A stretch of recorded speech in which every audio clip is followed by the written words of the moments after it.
Mr. President, thank you for allowing my country's participation in this meeting. I thank the Secretary General Antonio Guterres for his briefing, and I acknowledge the presence of Under Secretary General Martin Griffiths. Mr. President, on the World Humanitarian Day last week, the Secretary General provided emphasis to the situation in my country.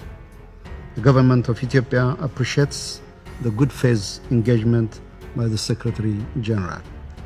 We appreciate the Secretary General call for ending the suffering of the Ethiopian people. This same objective will continue to drive the efforts of the government of Ethiopia, as was the case in the past 9 months following the treasonous and unforgettable attack against the northern command of the Ethiopian National Defense Force by TPLF. Excellencies, in previous discussion on the situation of my country, I tried to give a broader perspective on the problem where we are facing. The current state of affairs in Ethiopia did not transpire overnight. They were in the making long before the TPLF unleashed attack on the northern command of the NDF in the dark hours of November 4. The genesis of the current conflict goes back at least 3 decades ago. Since 1991, TPLF maintained hegemonic control over the political, security, and economic life of the Ethiopian people. During this time, the TPLF faced resistance at every turn in all corners of Ethiopia. We must recall that it was sustained popular protest that dislodged the TPLF from the political power in 2018, ushering in a promising period of transition. TPLF was dispelled not only from power but also from the hearts and minds of Ethiopian people due to the non-evolving and destructive ideology it seeks to preserve in the Ethiopian body politic.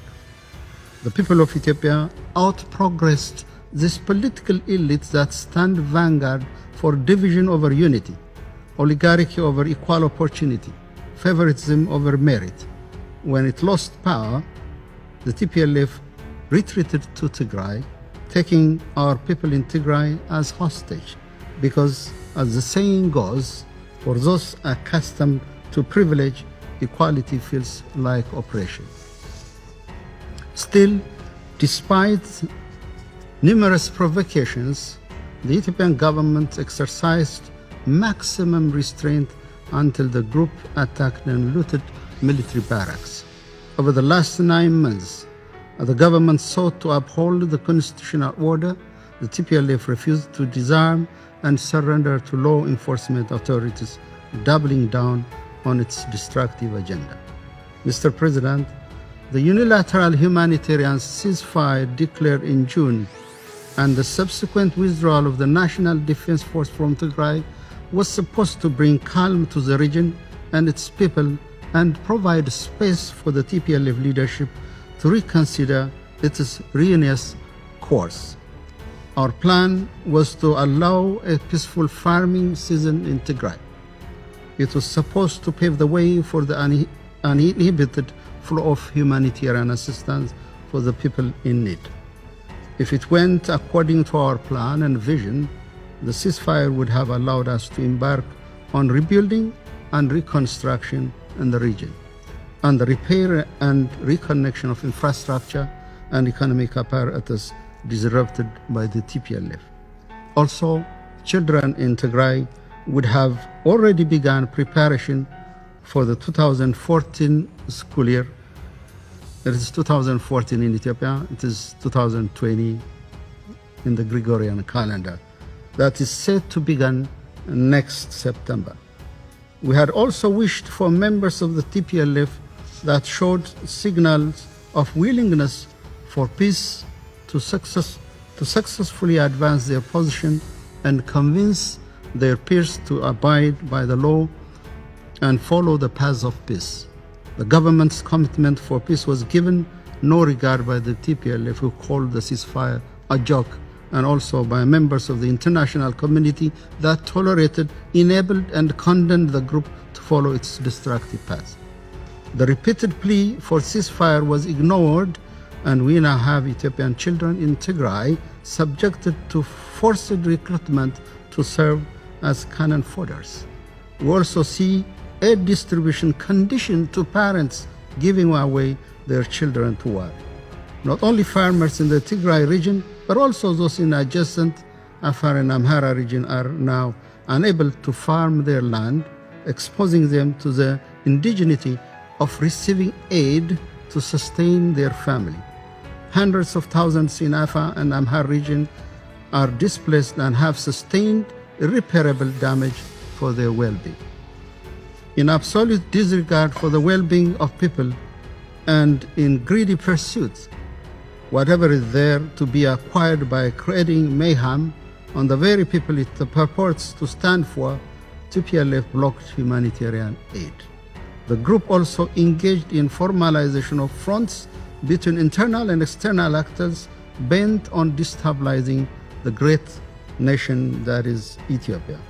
In this regard, we see a clear coordination between these internal treasonous elements and external actors from near and afar that have opened a multi-dimensional offensive to obstruct Ethiopia's right to use its natural resources. Mr. President, as to humanitarian assistance, the government of Ethiopia is fully cognizant of its obligation to its citizens. Sensationalization and politicization of our situation doesn't inform our response. We will continue to deliver on our obligation using all means and allocating all available resources. In this regard, the government of Ethiopia first is committed to hastening clearance of humanitarian convoys.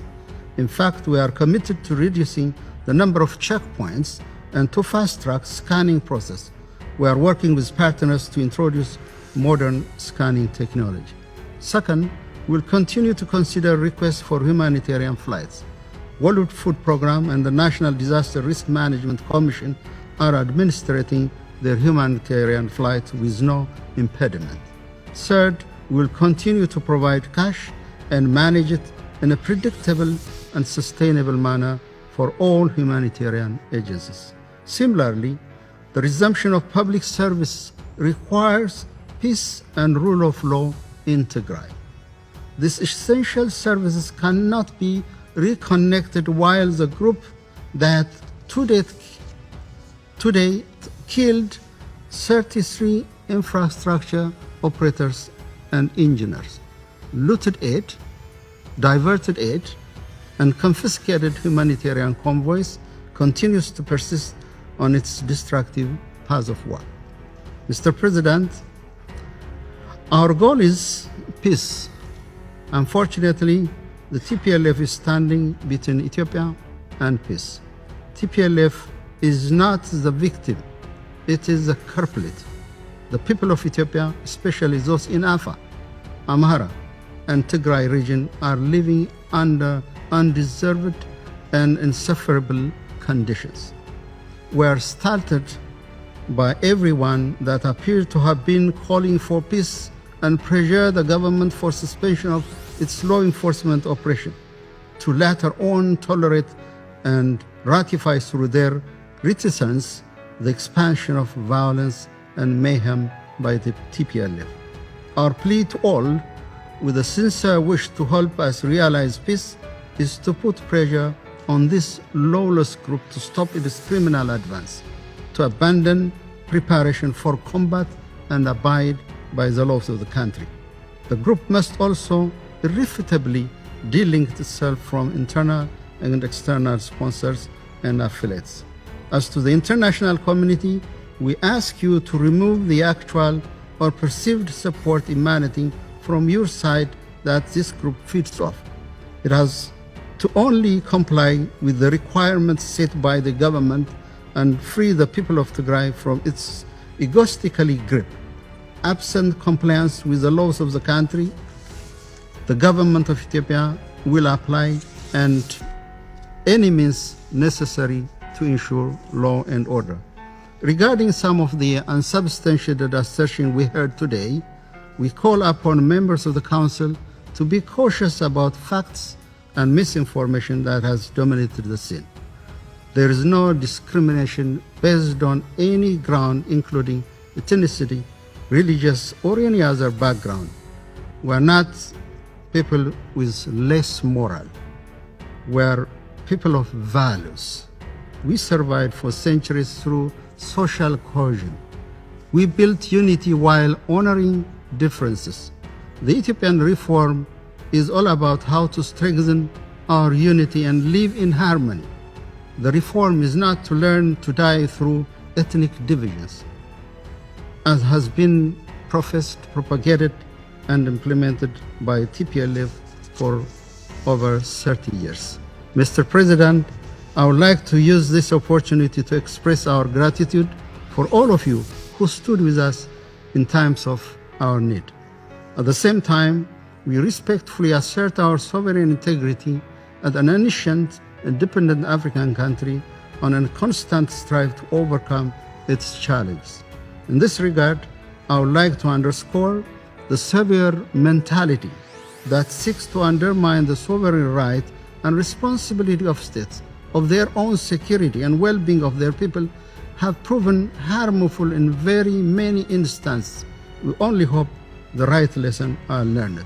Evidently, Ethiopia is not a country that allows delegating the shaping of its future. As the international community has witnessed, undue foreign pressure and interference is not appreciated by a soul in my country.